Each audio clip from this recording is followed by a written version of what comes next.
जय श्री राम। हूँ मणिनगर विश्व हिंदू परिषद प्रखंड उपाध्यक्षની જવાબદારી છે અને અત્યારે ભુલાભાઈથી ઢોર બજારના રસ્તામાં વચ્ચે સરોવર પ્લેટિનિયમ જેની બાજુમાં શ્રેષ્ઠ હનુમાન દાદાનું મંદિર આવેલું છે, જે કોઈને નડતરરૂપ નથી. માનનીય સુપ્રીમ કોર્ટ અને હાઈકોર્ટના આદેશ અનુસાર સમગ્ર ગેરકાયદે જે બાંધકામ છે તે દૂર કરવાના આદેશ થયેલા છે.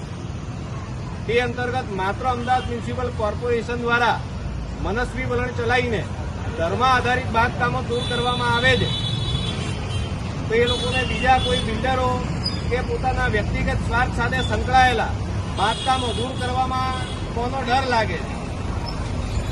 અને જ્યારે આજથી 2 દિવસ પહેલા અમારા ક્ષેત્રીય મંત્રી અશોક દાદા એમને મુખ્યમંત્રી સમક્ષ રજૂઆત થયેલી અને ભૂપેન્દ્રભાઈએ પણ આની ખાતરી આપેલી કે ભાઈ મંદિરો તોડવામાં નહીં આવે એવું આશ્વાસન આપવામાં આવેલું અને સ્ટેન્ડિંગ કમિટીશ્રીને પણ જાણ કરવામાં આવેલી.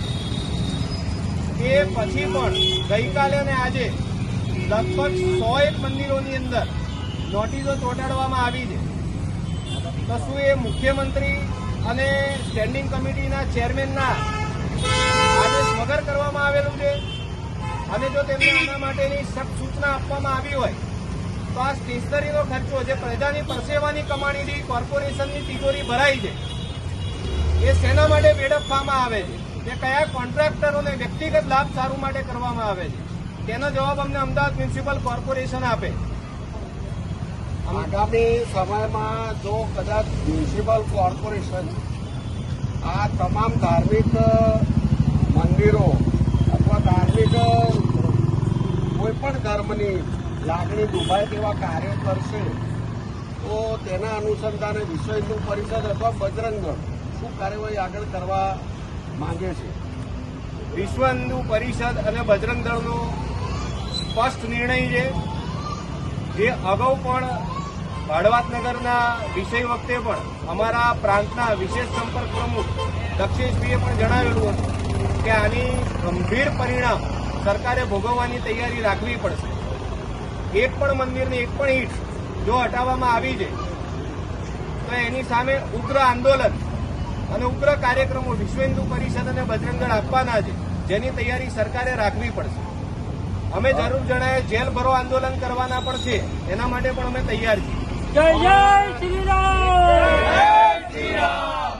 એક બાજુ સુપ્રીમ કોર્ટ અને હાઈકોર્ટ તેમજ ગૃહ ખાતે જે આદેશ કરેલા છે કે તમામ નડતરરૂપ બાંધકામો એમાં મંદિરો, મસ્જિદ હોય કે ગુરુદ્વારા હોય, તમામ ધર્મની જગ્યાઓ જે તે જાહેર નડતરરૂપ હોય એવી તમામ તોડવાનો આદેશ કરેલો છે. તે યોગ્ય છે કે કેમ?